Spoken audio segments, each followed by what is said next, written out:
What's happening, y'all? Welcome back to another build guide for 0.3. Instead of following the meta build, I'm going for a slightly different approach that focuses on balancing our damage, our defensives, movement speed, and everything else we need to make it viable for every single content in the game. This build can be as cheap as you want it to be, or as expensive as you can afford. I'll show you what I'm going for and give you alternatives to make it as cheap as you possibly can. If you have any questions, type them down below, or join me over on Twitch. As always, like the video if it helped you out and subscribe to the channel for more content. Let's begin. Okay, so we're going to start with the abilities, and the first one is called Shots, and this one we are actually getting it from our Ascendancy all the way right here. As you can see, we're not going to go for the Wind Ward, which gives us a little bit more tankiness. We don't actually need that, and we're going to sacrifice this, and we're going to go for Cold Shots. Cold Shots is an ability that's automatic. You don't need to do anything about it, and we're going to add a mark into it, and the mark that we're going to go for is Sniper's Mark. And what this does actually is every couple of seconds it's going to find an unmarked target and actually mark it with whatever ability you added here. The support gems we're going to go here to pair it out with is going to be Mark for Death, because this one is going to help us break the armor of whoever we mark, which is going to give us 10% increase physical damage taken, which is not bad. Then we have cooldown recovery rank 2, so we can be able to mark them faster. We have charge profusion rank 2 as well, because we will, whether we like it or not, we will be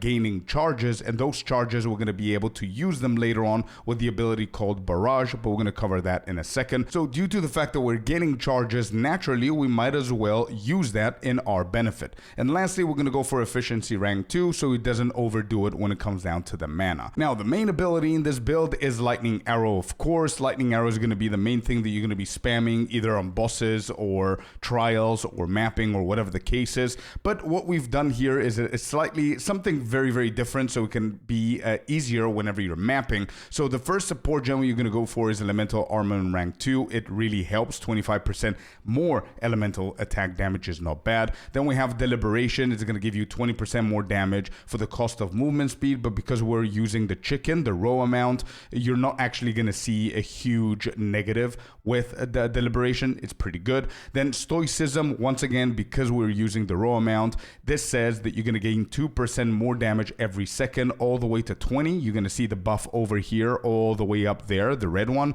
This is Stoicism. You're always going to have 20% more damage as long as you don't dodge roll or you use a traveling skill, and this is never going to happen because you always use your row amount. Next is one of my favorite support gems this league is Nova Projectiles. This is what causes our Lightning Arrow to actually hit everywhere. As you can see, all of these projectiles is because of Nova Projectiles. Now you're going to see my damage right now is at 60k with Nova. If I take it out, it goes to 113 because Nova Projectiles is going to deal 40% less damage, but it's going to add 4 additional projectiles. Now you saw all the way up here that I do have 3 support gems. These are some alternatives in case you don't want to run Nova Projectiles, you want to run something else, and also things that you can actually switch for the boss fights as well. The last one, before I show you which alternatives we have, the last one that I'm using right now is Rakiatis Flow, which is pretty expensive. It's around 19-20 divines that you can collect from Ange. If you go to the markets, let me just double check how much it is right now.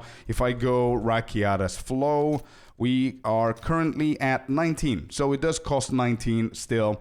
It's pretty expensive, but it helps you because it reverts the elemental resistances of the monsters and the bosses that you fight, so it's really good. What that means that if you do Uber Arbiter, for example, and it has a plus 75% lightning resistance, Rakiatis Flow is going to make him have minus 75% lightning resistance, which is really big. Now, let's say you don't have Rakiatis Flow, you cannot afford to buy it. Don't worry about it. You have really good options here as well. You can go for things like Lightning Attunement. As you can see, we've got 60k on Lightning Arrow without Rakiatis. If we put Lightning Attunement, we go to 74. Another good support gem is going to be Rapid Attacks. We're going to 68k. As you can see, really good stuff. Now, the third one is Ricochet. This is in case you don't want to use Nova Projectiles, and it's not always a choice. Sometimes you should actually switch between Nova Projectiles and things like like Ricochet. And if you don't have Rakiatis Flow, you can go for this setup right here. As you can see, I'm at 123k on Lightning Arrow. And once again, the support gems up till here are going to be the same: Stoicism, Deliberation, and Elemental Armament. And then Ricochet, rank 2 for the 50% chain to replace novel projectiles and not lose the damage. And then Lightning Attunement if you don't have the Rakiatis Flow. But don't forget that this is only going to create projectiles in front of you. So you do want to make sure that you aim at the packs and the bosses and whatever.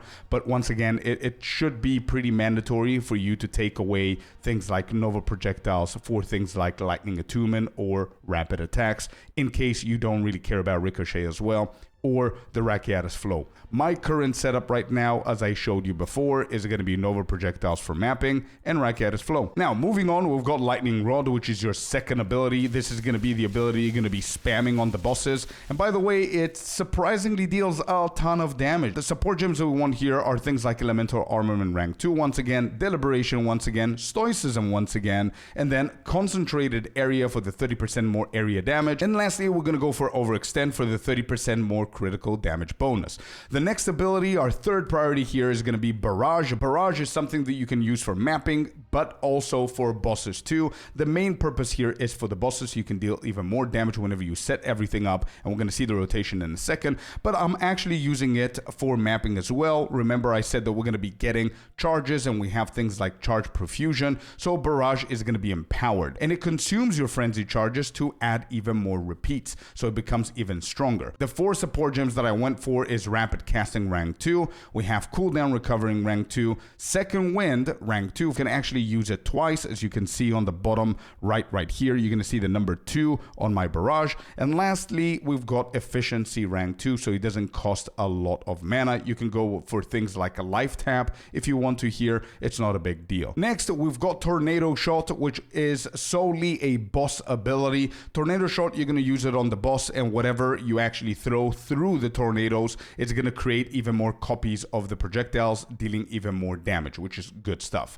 The support gems we go for are Overabundance. You can have 2 tornadoes instead of you trying to aim for 1. We have Efficiency rank 2 for mana management, of course. We have Prolonged Duration, so you can stick to the ground a little bit more, so you don't need to overuse it. Concentrated Area, and Calling Strike, so you can deal that call onto the rare or the bosses. Then we have our auras. We have 4 auras. We have 1 offensive, which is Herald of Thunder, with support gems like Elemental Armament rank 2, Lightning Penetration to penetrate the lightning a little bit, Elemental Focus for 25% more elemental damage, Long Shot for the distance, and Magnified Area for the distance as well. Now, if you are using Rakiatis Flow, I don't think that you actually need Lightning Penetration here. You can swap it out for things like Deadly Herald, or you can go for Lightning Attunement, you can go for Lightning Mastery, you can go for support gems like that as well. The next aura is going to be our movement speed aura, which is the raw amount, the chicken. And the 4 support gems that I use here are things like Loyalty, we've got Minion Mastery, Elemental Army,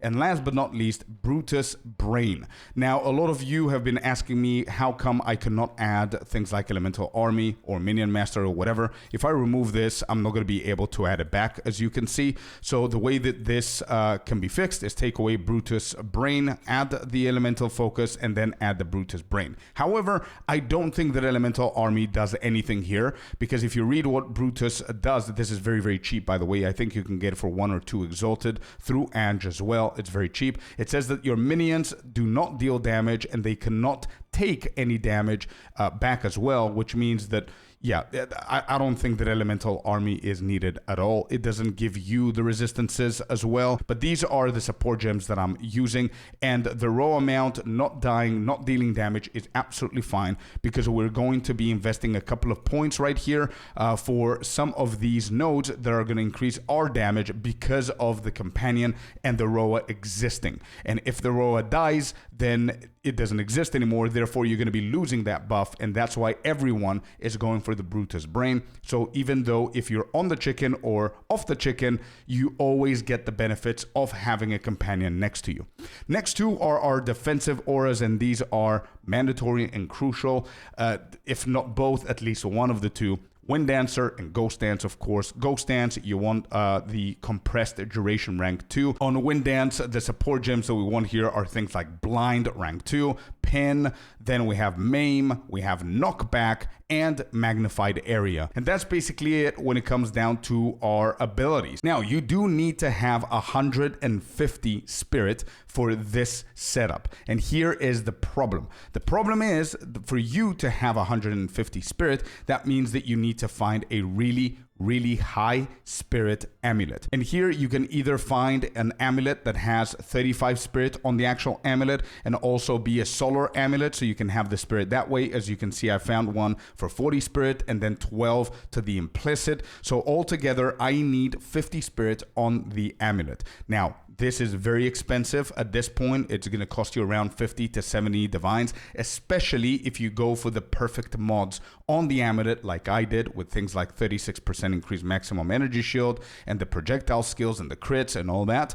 If you cannot afford that, then make sure that you minimize the amount of perfect mods that you have. What I would suggest you do is get the projectile skills, get stuff like increased maximum energy shield, because this helps you a ton. Now, if you're struggling a little bit with the spirit, there is a way around it. Either drop Ghost Dance, which is not ideal, or invest some passive points to get this right here. This is going to give you 25% increased reservation efficiency of companion skills, which is going to reduce the spirit requirement of Roa, which means you're going to be able to use a defensive spell like Ghost Dance rather than not have it and then suffer in maps, right? So that's a good alternative, and that's exactly what I did until I managed to afford a good amulet that's going to give me a total of 50 spirit at least, so I can drop those 2 points and go somewhere else on the tree. Now, for the mapping rotation, things are insanely easy. You just walk around, you run around, and you just spam your lightning arrow. Sometimes the rares, you can actually drop a lightning rod and that's it. But what I love doing is also using barrage whenever I have like full charges. So my lightning arrow deals more damage, expands even more, and kills more stuff if I'm doing a heavy breach or a heavily dense map. For the bosses, you need to actually do a little bit of a setup, but it's very easy. Number one, you definitely want to make sure that you tornado shot the boss so you can have something your projectiles go through. Then you're going to spam lightning rod as much as you possibly can just before the boss comes out. You're going to hit your barrage and you're going to spam lightning arrow. And ideally, your arrow should go through the tornado shot, chain within the lightning rod, and completely melt every single boss in the game. Let's go ahead and talk about the gear. So yeah, amulet, you do want to focus on eventually getting 50 spirit. If you can't, don't worry about it. Get as much spirit as you possibly can afford and as many of these mods as you possibly can, and don't worry about the numbers. If you can only afford to get a +2 on projectiles, get a +2 on projectiles. The anointments that you can go for here are things like Subterfuge Mask, for the extra evasion. You can go for Patient Barrier. If you don't know what it is, it's going to increase your energy shield significantly. This is also really good for defense. You can also go for offensive stuff like Storm Charge, which is all the way up here. It gives you 40% elemental damage and critical hit chance. You can also go for Overwhelming Strike, which is all the way down here. That gives you critical hit chance, critical damage bonus. Is also a very good option. Vulgar Methods is also a very good option. 35% increased critical hit chance. It's going to help you with the crit. So that's when it comes down to the anointments on the amulet. Next, we've got the rings. You're gonna notice here that I cover all of my resistances and I get as much flat damage as I possibly can on both of the rings. You can check those out in the written guide. On my chest, I've got a hybrid chest, evasion and energy shield, so I can benefit on both. And I managed to get one with deflection rating equal to whatever amount you can actually afford to get of evasion rating. Another good one would be the recharge rate of your energy shield is really good mod here as well, if you can afford to get that one versus this one. My helmet is a pure energy shield one, 415. We've got some cold and lightning, and I also wanted to increase my rarity here. It's absolutely not mandatory. Make sure that you get your build done and then worry about rarity. Next, we've got the boots. I've got a 2-socket boots with 30% movement speed instead of 35, with additional rarity, some resistance, and the 100% increase effect of socketed items. If you manage to get 2 sockets, you can put runes such as the Iron Rune, so you can get even more defense. Or if you have the extra divines to spend, you can actually go ahead and get the runes of, what are their names? Rune of the Chase, which is 5% increased movement speed. That's going to help you run a little bit faster and finish your maps a little bit faster. But again, it's quite pricey. So if we check this on the day of this record, so it said it's Rune of the Chase or something like that. Yeah, there it is. So this one is going to be 18 divines per rune, and I wouldn't recommend you to buy these if you don't have an almost perfect boot. Moving on, we've got the gloves. It's 2 sockets once again. We're going for flat physical, flat lightning, critical damage bonus, attack speed, the 100% effect, and also flat cold, so triple flat there with a crit, attack speed, all the good stuff. And then again, 2 sockets, and this is the Talisman of Sirius, which is also quite expensive. So if I go and I write Sirius here, we're gonna be able to see that it's 7.5 divines for each. What you could do instead is go for something very cheap. If you go over here and you type gloves, one of these runes is gonna be insanely cheap and is gonna provide you with high physical damage. This one, for example, if we go ahead and check it in Exalted, 1 for 10 Exalted, you're gonna be able to do your job perfectly. Next, I'm running with a Headhunter. I actually bought this around 40 divines. It did drop last week. It was like 50, and the week before that, it was like 60. So if I check the prices today on the day of recording, we've got 29 with only 1 charm. So we definitely want to make sure that the charms are at least 2. We don't care about 3. We only need 2. So once again, you're going to see the cheapest is 30. Last week it was 40, as I said. So it became even cheaper now, which is great news. You guys can purchase this. If you cannot purchase this, you can go for an Ingenuity belt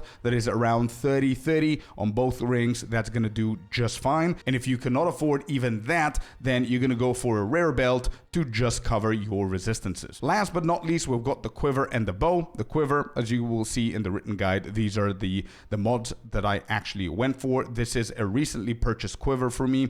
I don't remember how much I spent on this, but the mods, what you want to do is copy the mods and reduce the numbers so it's not that expensive. And then the bow, the exact same thing. I went for the Gemini. We do have fire and additional arrow because of the Gemini. I've got +4 projectile skills here, some critical hit, some attack speed, and decently high physical damage. It's not a perfect bow, but I was lucky enough that I managed to snipe this bow from the market with the runes of archery that provides you even more additional arrows. I was very lucky to be able to snipe this for a very low price. And once again, these are insanely expensive. Rune of archery, if we just check them right now, so you see rune of archery right here, and they are currently at 11.5 divines each. Next, the Ascendancy, as we spoke about it before, you can go for Wind Ward for extra defense, but I dropped this because, as you saw before, we've got like 1400 life, we've got 4000 energy shield, it's not bad. I went for the cold shots as we saw before. We went for point blank right here, and then endless munition for the skills fire and additional projectile. For the passive tree, things are pretty simple,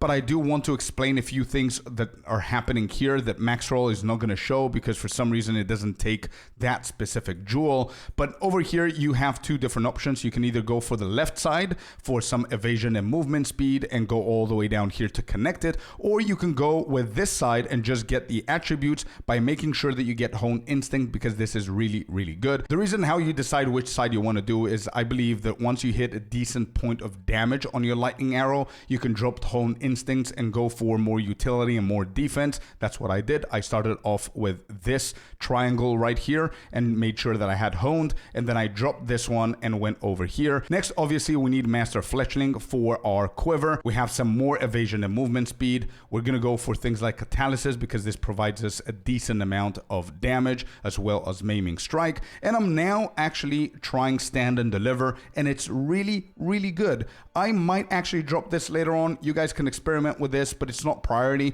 You can drop this for something else like defense because you definitely want to make sure that you survive, or just flat damage stuff like Maiming Strike, right? So we're gonna go all the way over here to get ourselves the jewel. Once again, this is not mandatory. Acceleration is just utility. Skill speed, movement speed, it's really good, but you could do it towards the end while you're reaching something like level 95. In the beginning, these 3 and these 3, you can go for some more prime things that you're gonna need, such as Coming Calamity or Feather Fletching, which is going to help you do even more damage. And as I said before, Inspiring Ally. You definitely want to go over here because you do have Companion, and it says increases and reductions to companion damage also apply to you, which is a big deal. Then if we go all the way up, we're going to talk about this last. We do get a lot of defense right here, and every single critical node that we can get all the clusters right here, as well as Spectral Ward, obviously, for defense. And lastly, as I said, we do need to talk about this, but first we need to cover the jewels. So what makes this effective is, number one, is this jewel right here, From Nothing Diamond, with the radius of Walker of the Wilds. And Walker of the Wilds is this beautiful node right here, which we actually take as well because it helps us with our mana sustainability, which is also why on one of our rings we have the physical attack damage as mana leeching on the ring to help us sustain the mana and never have an issue with the mana. But this jewel right here, the From Nothing, gives us the radius of Walker of the Wild, which is the first circle that you see right here, right? So if I remove this one, you're going to see only one circle. So anything within this circle, we can actually take it without pathing. So what we're going to go for are going to be things like Stupefy, Dizzying Hits, we're going for the Howling Primate, we're going for Fabled Stag, and of course Enhanced Reflexes. So this jewel gives us a bunch of value on its own, but also if you pair it with a good time lost. Mine is not perfect, but it serves the purpose. If you put that on, then your time lost is going to give all of these stats to all of the notables that you're getting within the second circle, which is why we're doing all of this. So as you can see, Stupefy on its own, it simply gives you 10% chance to daze and 40% increased damage against dazed enemies. So if I put the time lost, now all of a sudden it gives me 2% projectile speed and 7% critical hit chance. And so are all of the other notables that are within the circle, which makes this combination perfect, which is why we're getting the entire cluster here as well, so it can be hit by the time lost emerald as well. Other jewels that I went for are things like these. These are the rest of my jewels that I focus on: maximum energy shield, critical hit chance, critical damage bonus, and either elemental damage, attack damage, or lightning damage. And that's basically it on what I'm actually doing in my passive tree. There are so many other ways that you can go about it, but I'm pretty sure you can find guides on the Lightning Arrow. I mean, it's the most played build, it's the meta build, and the majority of people are going for the surrounding tech. But this is what I do. Hope you guys enjoyed. Hope it helped you out to have a decent build and have some fun. This is gonna be my main grinding farming build because it's super good, it's super tanky, and it's decently fast as well. Let me know what you guys think about it. Make sure that you like the video if it helped you. Subscribe to the channel for more content. And don't forget that if you have a question, let me know in the comment section down below. I look at every single comment, or you can catch me live over on Twitch. Thank you very much for watching, guys. As always, see you in the next one. Peace.